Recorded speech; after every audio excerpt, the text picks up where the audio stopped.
본문 말씀 중심으로요, 원하고 바라고 기도합시다 라는 제목으로 함께 은혜 나누도록 하겠습니다. 우리가 계속해서 말씀드리는 것처럼 기도는 하나님과의 교제라고 그랬었지요. 호흡이라고 그랬습니다. 그래서 하나님과 우리가 친해져야 기도할 수가 있고요, 호흡이니 호흡을 쉬면 우리는 죽은 겁니다. 그래서 성도로서 살아있다는 증거가 뭘까요?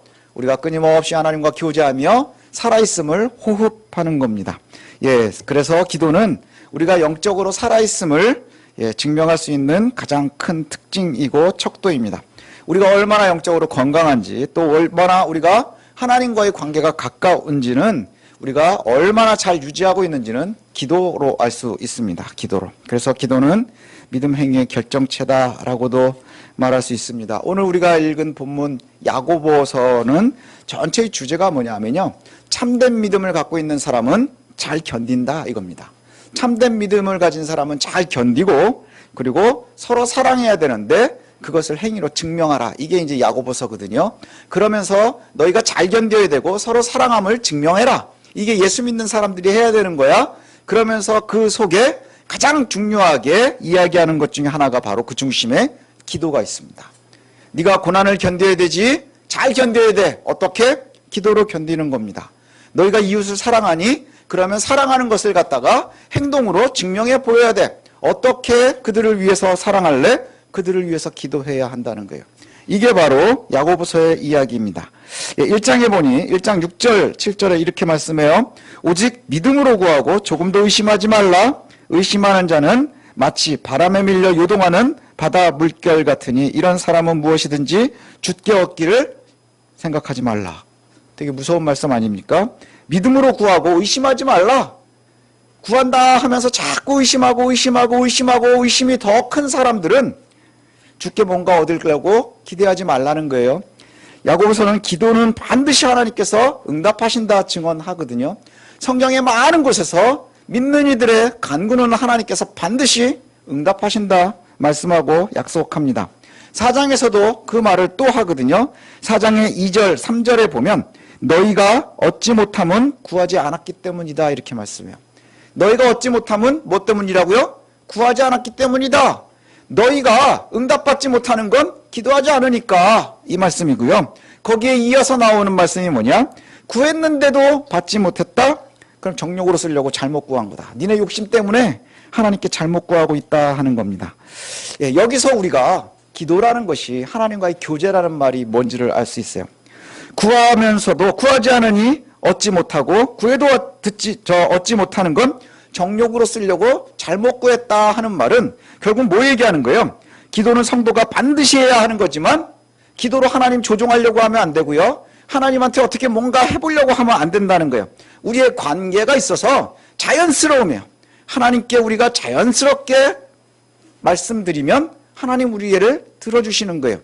또 거기에 우리에게 가장 좋은 것으로, 우리 기도하면서 매일매일 기도할 때마다 뭐라고 얘기해요? 하나님 가장 좋은 것으로, 하나님 보시기에 가장 좋은 것으로. 근데 우리는 그렇게 말하지만 속으로는 무슨 생각해요? 나 보기에 제일 좋은 걸로. 그게 하나님을 조종하려고 하는 거거든요. 기도는 하나님과의 교제입니다. 대화입니다. 잊지 마십시오. 그리고 이제 오늘 마지막에도 기도로 마무리를 합니다. 오늘 13절이 가장 중요한 말씀이거든요. 그래서 우리가 함께 같이 읽어볼까요? 함께 읽겠습니다. 시작. 너희 중에 고난당하는 자가 있느냐? 그는 기도할 것이요. 즐거워하는 자가 있느냐? 그는 찬송할지니라. 두 문장으로 되어 있어요. 두 문장이 있습니다. 뭐냐 하면 고난당한 자 있냐? 기도하라. 즐거운 자가 있느냐? 또 기도하라. 이 말씀입니다. 고난을 겪고 있다면 기도하라. 너희 중에 고난당하는 자가 있느냐? 그는 기도할 것이니라. 이 문장은 일상적으로 쓰는 말로 바꾸면 무슨 말이냐면, 야, 너 고민 있니? 기도해. 너 문제 있니? 기도해. 어려운 일 있니? 기도해. 이 말입니다. 여러분들 중에 문제 없는 분 계십니까? 제가 다 알거든요. 제가 관상은 못 보지만 여러분 내용을 많이 대화해서 잘 알고 있어요. 우리 중에 문제 없는 사람들이 없어요. 고민 없는 사람들이 없습니다. 제가 여기서 이렇게 얼굴을 볼 때마다 고민거리들이 보이거든요. 이제 우리 채율이 이런 아이들은 잘 모르겠어요. 무슨 고민을 하는지는 잘 모르지만 우리 어른들은 제가 다 알고 있습니다. 우리가 같이 나누지 못하는 것들도 제가 뭐 속속들이 한다고는 말씀 못 드리겠지만 기도할 때마다 기도의 제목들을 알아요. 그런데 문제는 뭐냐? 문제 없는 사람이 없고 염려 없는 사람이 없고 고민 없는 사람이 없는데 기도하는 사람은 많아요. 기도 안 하는 사람들은 많다는 거예요. 기도하지 못하는 사람들도 많다는 거예요. 우리는 가만히 보면 고민 덩어리예요. 문제 덩어리예요. 기도 제목들이 차고 넘칩니다. 그러니 우리가 뭐 해야 되는 거예요? 한 사람도 빠짐없이 그러면 기도하라 하셨으니 기도해야 합니다. 예, 기도하는 겁니다. 하나님께 알아야 되는 것이죠.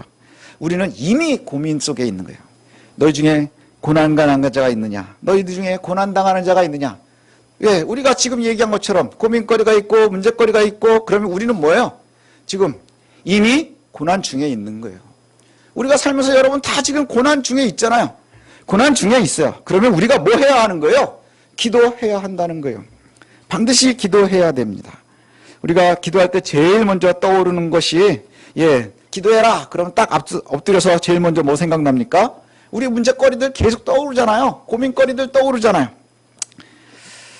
근데 우리가 재밌는 것 중에 하나가 뭐냐면 문제를 이렇게 딱 떠올리는 순간에 어떤 사람은 복수를 먼저 떠올려요. 어떤 사람들은 불만이 먼저 떠오릅니다. 어떤 사람들은 분노가 먼저 떠오릅니다. 기도할 때 기도하라 하는 건 뭐예요? 우리가 하나님께 아뢰라는 거예요. 하나님과 얘기하고 하나님께 아뢰고 하나님의 대답으로 우리가 해결해야 되는 거예요. 근데 우리는 기도한다 하면서도요, 마음으로는 뭔가 내 문제거리가 있으면 누군가 분노의 대상이 생기고요, 누군가 원망의 대상이 생기고요, 누군가 복수의 대상이 생깁니다. 근데 성경은 복수하라 하지 않고요, 원망하라 하지 않고요, 분노하라 하지 않고요, 기도하라 이렇게 말씀합니다. 기도하라, 기도할 것이라. 단호한 명령이요. 뭐 다르게 해석할 수가 있습니까? 해석할 때 다른 해석이 있습니까? 아니요. 고난 중에 있느냐? 기도하라. 이건 너무나 선명한 말씀이에요. 너무나 선명한 명령입니다. 또 뒤에 나오는 말씀이 있어요. 행복하니 기도해라. 예, 기도는 고난 중에만 하는 것이 아니거든요. 즐거울 때도 하라 이렇게 얘기를 해요. 즐거울 때는, 행복할 때는 이렇게 번역할 수 있을 것 같은데, 고난 문제 만나면 기도해라. 이거 우리가 되게 익숙하게 듣는 이야기입니다. 예, 문제를 만나면 우리는 고통스럽고 불행하다고 느끼고 막 이렇지만 그래도 기도해야지라고 생각을 하는데, 문제는 뭐냐 하면 즐거운 일이 생기면, 기쁘면, 그때는 막 너무너무 행복하면, 행복함을 느낄 때 뭐 하라고 하느냐? 찬송하라. 오늘 본문은 그렇게 얘기하거든요. 찬송하라. 찬송도 기도의 모습이에요. 예, 우리가 말씀을 묵상하는 것도 기도의 행위 중에 하나입니다. 왜요? 하나님과 대화할 때 하나님이 우리에게 말씀하시는데 뭐로 말씀하세요?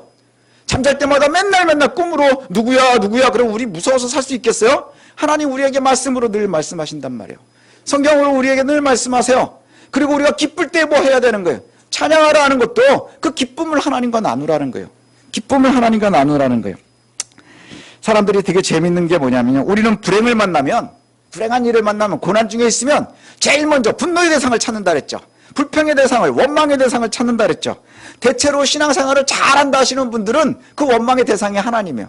그래서 하나님께 원망합니다. 하나님 왜 나한테 이렇게 하십니까? 내가 뭘 그렇게 잘못했다고 날 이렇게 괴롭히십니까? 빠르게 하나님께 원망해요. 예, 신앙생활을 잘한다 하시는 분들도 굉장히 빠릅니다. 근데 문제는 뭐냐 하면, 행복한 일이 생기거나 좋은 일이 생기면 자기가 잘한 거예요. 하나님을 금세 잊습니다. 하나님을 금세 잊어요. 분명히 참 재미있는 거는 자기 노력이라고 생각을 한다는 거죠. 고난이나 문제를 만나면 빠르게 하나님을 부르고 원망하는데, 행복한 상황을 만나면 빠르게 내 몫이라 여기고 당연하다 여기는 게 우리들의 모습입니다. 예. 왜 기도를 하나님과의 교제이고 대화라고 이야기하는지 여기서 잘 알 수 있습니다. 제가 인간관계를 하는데 좀 좁아요. 제가 사람들을 이렇게 폭넓게 수더분하게 이렇게 잘 사귀지를 못합니다. 그래서 어떤 목사님이 저를 갖다가 송곳처럼 인간관계를 한대요. 이게 뭐냐 그랬더니 넓히지를 않고 만나면 되게 깊이 간대요. 그래가지고 또 이게 관계가 잘못되면 되게 아파요. 예, 왜냐하면 송곳이 깊이 찔려 있어서. 예, 그래서 되게 아픈데, 그래서 이제 제가 실수하는 것 중에 하나가 뭐냐 하면, 상대에 대한 이 생각을 하다가 제가 실수할까봐 잘 못할 때가 있어요. 어려움이 있어도 잘 얘기를 못하고, 좋은 일 있어도 잘 얘기 못하고, 뭐 예를 들면 뭐 좋은 일 있으면 소식 전하면 얘가 왜 나한테 이런 얘기를 했지 뭐 이럴까봐 잘 못해요. 그런 일들이 좀 몇 번 있었습니다. 그랬더니 저를 좀 친하게 여기는 친구 하나가 저한테 불만을 이야기하더라고요. 되게 섭섭해하는 거예요. 너 그런 일 있었는데 왜 나한테 얘기 안 했니? 야, 우리가 그런 사이야? 전 그런 사이가 아닌 줄 알았어요. 예, 그런 사이가 아닌 줄 알았는데 그 친구 너무너무 섭섭해하는 거예요. 우리가 그런 사이야? 야, 다른 애한테는 몰라도 나한테는 얘기했어야 되는 거 아니냐? 뭐 이렇게 얘기를 하는 거예요. 그래서 제가 그때 그 친구한테 이제 막 되게 사과한 적이 한 번 있거든요. 아, 미안하다, 미안하다. 근데 미안하다 그러면서도 되게 좀 이상했어요. 아니, 뭐 그게 그렇게 미안할 일인가? 이런 생각을 했는데 지금 말씀을 준비하다 그 사건이 생각이 났어요. 예, 왜 그 생각이 났느냐? 우리가 하나님을 대할 때 그런 거예요. 하나님과의 교제가 기도라고 얘기를 하는데 우리가 사람들이 가만히 고민을 하면 무슨 생각을 하느냐 하면 관계가 가깝지 못하면 시시콜콜 얘기를 잘 못한다는 거예요. 하나님과 가깝고 좋은 관계를 유지하는 성도라면 뭐가 있느냐? 어려운 문제가 있을 때 빠르게 하나님께 구하는 거예요. 좋은 일이 생기고 행복한 일이 생기고 감사한 일이 생길 때 또 하나님께 빠르게 이야기한다는 거예요. 그것이 하나님과 가깝다는 증거거든요. 그걸 우리가 알 수 있는 게 뭐냐? 성경은 우리를 끊임없이 아버지와 자녀로 그렇게 이야기하죠. 우리 부모님들과도 마찬가지고 가족들과도 마찬가지입니다. 예를 들어서 부모님과 자녀들의 관계가 되게 좋은 집들이 있어요. 예, 가깝다면 알 수 있는 게 뭐냐 하면 자녀들이 어려운 일이 있을 때 빠르게 부모와 고민을 나눈다는 거예요. 그래서 제가 가끔 우리 집사님들한테도 얘기해요. 애가 고민 있을 때 엄마 아빠한테 빠르게 얘기한다? 그럼 여러분 잘 기르고 있는 겁니다. 뭐 이런 이야기 제가 해드렸었던 적이 있는 것 같아요. 표현이 여러 가지 있을 수 있어요. 어쩔 때는 막 하소연도 하고 막 이럽니다. 뭐 조금만 잘하면 그렇게 잘난 척들을 해요. 예, 그러면 되게 눈꼴시잖아요. 그렇죠? 예, 뭐 그렇게 못하다가 어쩌다 조금 하면 다른 애들보다 잘한 것도 아닌데 더럽게 잘난 척하는 거예요. 그러면 봐주십시오. 왜냐? 얘가 나를 가깝게 여기는구나. 우리의 관계가 가깝구나. 이렇게 생각하는 거죠. 그래서 조금만 어려운 일이 있으면 엄마 아빠 앉혀놓고 그렇게 하소연을 해요. 내가 보기에는 아무것도 아닌데 이렇게 성적이 안 오르지 뭐 이러고 막 하소연을 해요. 제가 보면 네가 공부를 안 하니까 안 오르는데 우리가 보면 너무나 선명한데 이 아이는 죽을 것 같은 거예요. 왜 안 될까 안 될까. 그때 하소연할 수 있다면 그러면 재수없어 하지 말고 감사하십시오. 이 녀석이 나를 가깝게 여기고 있구나. 우리 아들과 딸이 나를 신뢰하고 있구나. 또 좋은 일이 있으면 특달같이 자랑하면서 잘난 척하면 이놈이 나를 잘 알고 있구나. 또 가끔은 꼴사나운 짓 해도 감사하십시오. 조금은 재수없을 수 있지만 감사하십시오. 왜? 우리 자녀들이 나를 부모로 친밀하게 여기고 있구나. 이렇게 생각하는 겁니다. 가족 간의 친밀감이 형성되어 있지 않으면 제일 큰 문제가 뭔지 아세요? 같이 살고 있는데도 잘 모른다는 거예요. 무슨 생각을 하고 있는지, 어떻게 하고 있는지 서로에 대해서 잘 모를 수도 있다는 거죠. 어떤 이벤트가 있는지도 때로는 모를 수 있습니다. 어떤 생각을 하고 있는지, 그리고 심지어는 알려고도 안 할 수도 있다는 거예요. 왜요? 친밀하지 않으니까, 친하지 않으니까. 부모님과 자녀 사이에 잘난 척하는 자랑, 하소연, 수다 이런 것이 바로 친밀감이거든요. 친밀감, 가깝다는 뜻이에요. 친밀감이 없으면 어떤 문제가 나왔을 때 부모에게 이야기하지 못하겠지요. 이게 하나님과 우리의 관계도 마찬가지입니다. 하나님과 우리의 관계도 마찬가지인 거예요. 친밀감이 없으면 어려움이 있으면 잘 얘기하지 못합니다. 좋은 일 있으면 그냥 지 혼자 좋아하고 맙니다. 자녀가 좋은 일, 나쁜 일을 함께 나누는 이유는 부모가 알아야 해결할 수 있다는 걸 알고 있기 때문인 거예요. 좋은 일을 이야기하면 우리 부모가 나랑 같이 즐거워하는 걸 알기 때문인 거예요. 어려운 일을 이야기하면 해결하려고 한다는 것을 알고 있기 때문이라는 거예요. 우리는 뭘 실수하느냐? 그럼 가끔은 그렇죠. 우리가 세상적으로 능력 없을 수 있잖아요. 저도 마찬가지인 거예요. 우리 아이가 무슨 일이 생겼다. 그러면 저 같으면 해결해 주고 싶은 일이 있지만 해결할 수 없는 일들이 너무너무 많은 거예요. 저도 그런 적 있어요. 우리 아이가 학교를 다니고 뭐 여러 가지 하는데 너무너무 힘들어하는데 관계에서도 어렵고 그런데 제가 해줄 수 있는 게 하나도 없는 거예요. 해줄 수 있는 게 하나도 없는 거예요. 아이가 막 거의 막 초죽음이 돼가고 있는데 거의 1년 동안을 초죽음이 돼가고 있는데 제가 바라보는 것 말고는 해줄 수 있는 게 하나도 없는 거예요. 하나도 없어요. 그때만큼 제가요 그렇게 무력감을 느낀 적이 없었던 것 같아요. 너무 무기력하고 너무 무능력하고 해줄 수 있는 게 하나도 없는데 내가 뭘 할 수 있을까? 근데 그때 할 수 있는 게 뭔 줄 아세요? 같이 고민하는 거예요. 같이 고민하는 거고요. 같이 노력하는 거예요. 이게 바로 친밀감이 형성되어 있는 부모와 자녀의 문제 아닐까 생각이 돼요. 그런데 하물며 하물며 우리 하나님은 전능하신 분이라 그러잖아요. 그쵸? 전능하신 분인 거예요.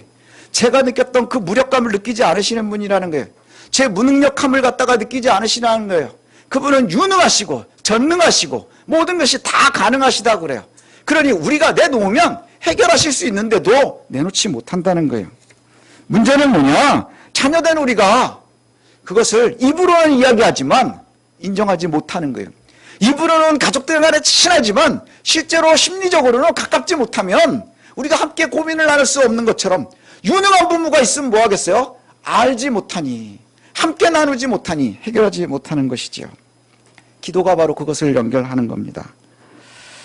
뒤에 보니 그렇게 13절에 보니까 너희 중에 고난을 당하는 자가 있느냐 기도하라, 즐거워하는 자가 있느냐 그는 찬송하라, 그렇게 기도하도록 명령합니다. 그런데 14절에 보니까 갑자기 무슨 이야기를 하냐면 14절부터 18절까지가 굉장히 긴데 사실은 여기에서 중요한 이야기는 13절에 다 있어요. 너희 중에 어렵니? 기도해. 기쁘니? 찬송해. 그것도 역시 기도라 그랬었죠. 근데 그 뒤에 아주 스페셜한 케이스가 나옵니다. 뭐냐? 병든 자가 있느냐? 이 얘기예요. 병든 자가 있느냐? 그도 역시 기도해야 된다. 이렇게 얘기를 해요. 14절을 제가 읽어보면 너희 중에 병든 자가 있느냐? 그는 교회 장로들을 청할 것이요 그들은 주의 이름으로 기름을 바르며 그를 위하여 기도할지니라. 초대교회의 특징 중에 하나가 뭐냐면요, 병든 자에 대한 관심과 돌보며 병든 것에 대해서 되게 관심이 많았습니다. 문제가 있니? 기도해. 행복하니? 기도해. 이렇게 이야기하면서 뒤에 특별하게 이야기하는 것이 바로 병든 성도가 있다면 교회가 기도해야 된다. 기도해야 된다. 이것을 갖다 이야기하는데 병들었다는 것, 뭘 얘기하는 걸까요? 병들었다. 이것은 내가 해결할 수 없는 문제를 만나는 거예요. 병들었다는 것이 뭐예요? 내가 스스로 해결할 수 없는 거예요. 병들었는데 스스로 고치시는 분 여기 계세요? 계세요? 없지요? 없어요. 저희 아버님이 병원에 이제 돌아가시 전에 그 암에 걸리셔가지고 돌아가셨는데 그 이제 병원에 수술해가지고 이렇게 계신 적이 있었어요. 그런데 거기에 보니까 의사도 입원해 있더라고요. 그 병원 의사도 같이 입원해 있어요. 자기가 의사인데, 내가 의사인데 자기가 일하고 뭐 하다가 자기도 자기를 잘 못 돌봐가지고 자기도 같이 입원을 한 거예요. 수술하고. 그리고는 뭐 급하니까는 뭐 이렇게 서류도 하고 막 그러는 일들을 봤어요. 우리가 해결할 수 없는 거 병들어 있는 상태 아닙니까? 내가 스스로 해결할 수 없는 거. 병들었다는 것은 육체적으로 얘기하면 내가 내 육체를 스스로 고칠 수 없는 상태인 거죠. 영적으로 하면 뭐겠어요? 내가 혼자 이것을 해결할 수 없는 상태, 병든 상태인 거예요. 영적으로 병들었건 육적으로 병들었건 내가 스스로 해결할 수 없을 때 뭐 해야 되는 거예요? 여기에 보니 어떻게 하래요? 병든 자가 있으면 기도해라 이렇게 얘기하지 않아요. 너희가 고난당했니? 기도해. 감사한 일이니? 찬송해. 근데 병든 자가 있니? 그럼 뭐라 그래요? 교회 장로에게 청하라 이렇게 얘기를 한단 말이에요. 교회에게 장로에게 청하라. 그 얘기는 뭘까요? 너 혼자 하지 마. 교회가 같이 해야 되는 거야. 이 얘기입니다. 여기를 아주 좁게 얘기하면 장로 해석하면 뭐 목사라고도 해석할 수 있고 여러 가지로 해석할 수 있겠죠. 근데 더 본질적으로 얘기하면 교회 이야기하고 교회가 같이 기도하라는 거예요. 교회가 같이 기도하라는 거예요. 그럼 또 뭐가 있을까요? 같이 기도하려면 우리가 기도의 제목들을 알아야 되겠죠. 기도의 제목을 이야기하라 그러면 이것까지 기도를 얘기해도 되나요? 뭐 이러시는 분들이 있어요. 친밀한 자들은 뭐 한다 그랬어요? 시시콜콜 이야기하는 거라 그랬어요. 내가 아픔이 있으면 이야기하는 거라 그랬어요. 제가 감사한 것 중에 하나는 뭐냐면 저한테는 전화를 안 하는데 저희 아내한테는 이렇게 전화들 잘 하세요. 그래가지고 기도 제목들이 있으면 말씀들 하세요. 가끔은 오래전에 떠났었던 이렇게 분들도 가끔 저희 아내한테 전화해가지고 뭐 얘기하기도 하고 저한테 이상하게 전화를 안 하세요. 제가 안 잡아먹는데. 아무튼 그렇습니다. 좁게 해석하면 뭐 저 장로, 연장자, 지도자, 목사 뭐 이렇게 해석할 수 있겠지만 우리가 현대교회에다가 얘기한다고 하면 우리 교회가 다 같이 기도해야 된다는 뜻이에요. 다 같이 기도해야 되는 거예요. 기름을 바라 이렇게 돼 있죠. 기름을 바른다고 하는데 기름을 바르는 것은 뭐를 하냐면 초대교회 때는 이게 치유의 의미가 있어요. 기도를 바르면서 치유를 기도하는 거죠. 낫기를 기도하고 상처가 싸매지기를 기도하고 그 다음에 문제가 해결되기를 기도하는 거예요. 기름을 받는 건 당시에 의학용어로도 쓰였지만 또 한 가지는 뭐냐 하면 구약의 전통을 따르면 기름을 붓는 건 뭐예요? 하나님의 선택을 받는 거예요. 제사장이 기름을 부어서 세웠고요. 선지자에게도 기름을 부어서 세웠고요. 제사장에게도 기름을 부어서 세웠어요. 기름을 바른다는 것은 하나님께서 특별히 구별한다는 의미가 있는 거예요. 우리가 스스로 해결할 수 없는 연약한 이가 있습니까? 영육간에 어려움이 빠져 있는 이가 있습니까? 그럼 우리가 하나님의 특심하심을 구해야 되는 거예요. 기름을 바르며 교회가 함께 기도하라, 이렇게 말씀하신다는 거예요. 기름을 바르며 하나님의 특심하신 특별하신 관심을 기대하는 것이죠. 거기에 들어가야 되는 단어가 뭐냐? 너희가 장로에게 청하라. 이게 합심하라는 거예요. 합심은 뭡니까? 마음을 합하라는 거예요. 마음을 합하라. 급박한 심정으로 하나님께 특별하심을 기도하는 것. 우리가 우리 성도님들, 우리 병원에 가셨었던 분들 위해서 기도한 것처럼 그렇게 특심하심으로 기도하라는 겁니다. 15절과 16절이 그 답을 줍니다. 15절, 16절 우리 함께 읽어볼까요? 읽어보겠습니다. 시작. 믿음의 기도는 병든 자를 구원하리니 주께서 그를 일으키시리라. 혹시 죄를 범하였을지라도 사하심을 받으리라. 그러므로 너희 죄를 서로 고백하며 병이 낫기를 위하여 서로 기도하라. 의인의 간구는 역사하는 힘이 큼이니라. 믿음의 기도는 병든 자를 구원합니다. 스스로 해결할 수 없는 이들을 믿음의 기도가 해결할 수 있습니다. 그리고 그가 회복되어 다시 일어나도록 해야 됩니다. 영육간의 모든 질병에서 구원하시고 회복하실 것을 갖다가 지금 약속해주고 계시다는 것이죠.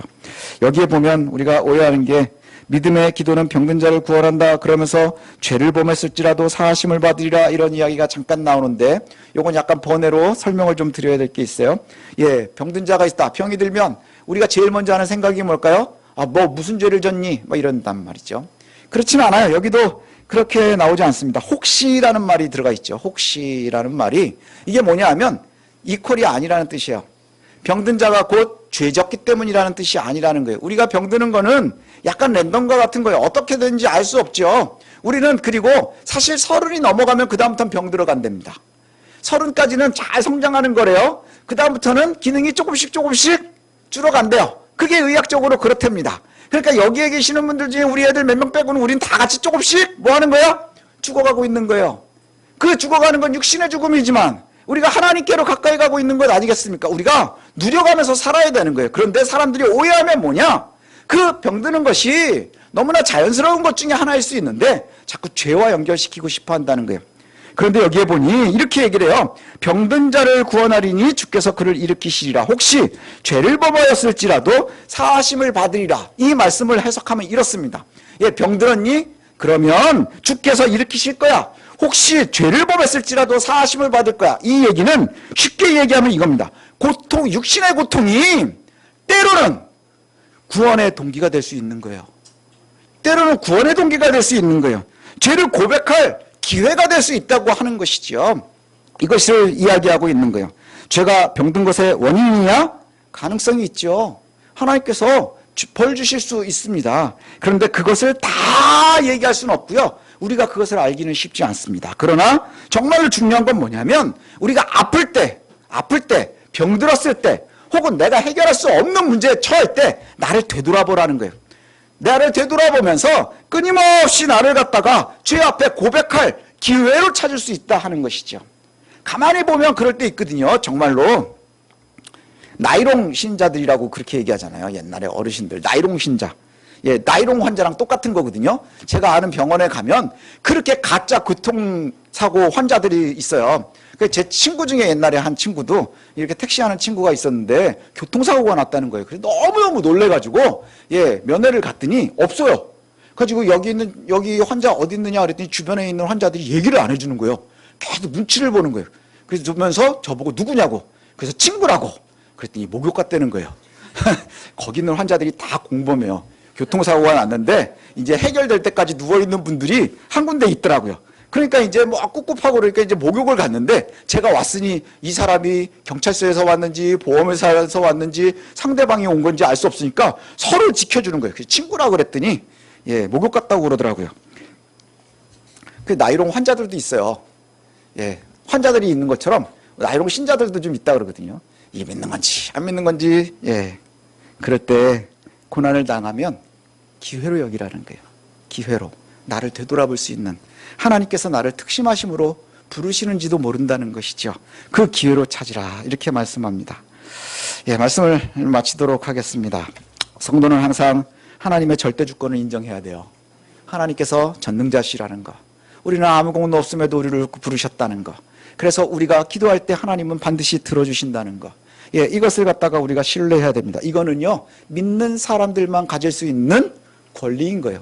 하나님께 기도를 하면 구하는 것은 믿는 사람들만 가질 수 있는 권리입니다. 권리로 끝나는 게 아니라 의무입니다. 우리 자녀들도 마찬가지죠. 사실 우리 자녀들은 잘 모르지만, 예, 여러분들이 부모에게 요구할 수 있는 건 권리입니다. 그렇지만 말해야 되는 것도 의무이기도 합니다. 말을 들어야 되는 거예요. 예, 그게 또 의무라는 거예요. 심지어 스스로 뭔가 해결할 수 없을 때 반드시 우리의 영적인 부모이신 하나님께 기도하는 거예요. 우리가 천지를 창조하신 하나님이다, 이렇게 얘기를 하죠. 고백하죠. 하나님 전능하십니다. 믿으십니까? 우리가 아무 공로 없음에도 예수 그리스도의 십자가의 보혈 때문에 우리가 구원받았습니다. 그것 때문에 우리가 하나님의 자녀가 되었고, 하나님의 자녀가 되었으면 이제 하나님하고 친하게 지내야 될, 예, 아주 가까이 지내야 될 의무와 권리가 있는 거예요. 기쁜 일, 행복한 일이 있을 때 하나님 아버지 잊지 말고 감사하고 찬송하십시오. 때론 내가 스스로 해결할 수 없는 일이 있을 때 하나님께 기도하십시오. 스스로 혼자 못하겠으면 합심해서 같이 기도할 수 있도록 해야 합니다. 때론 육신이 연약해서 병든 성도들을 위해서, 그래서 우리가 기도하는 것 아닙니까? 함께 기도하는 거예요. 또 어려움에 처해 있는데 가까이에 가장 친하고 친근한 이들에게 우리가 기도를 요청하는 건 뭡니까? 기도하면 하나님 해결해 주실 것을 우리가 신뢰하고 있기 때문입니다. 스스로 해결할 수 없는 상황에서 성도를 위해서 함께 기도하시는 우리가 되었으면 좋겠습니다. 내가 어려움에 처했을 때 제일 먼저 하나님께 아뢰 수 있는 우리가 되었으면 좋겠습니다. 그래서 우리가 함께 기도하고 함께 응답받고 또 함께 감사할 수 있는 그런 믿음의 공동체로, 믿음의 가족으로 우리가 끊임없이 하나님의 나라를 향해서 정진할 수 있는 저와 여러분 되시길 소원합니다.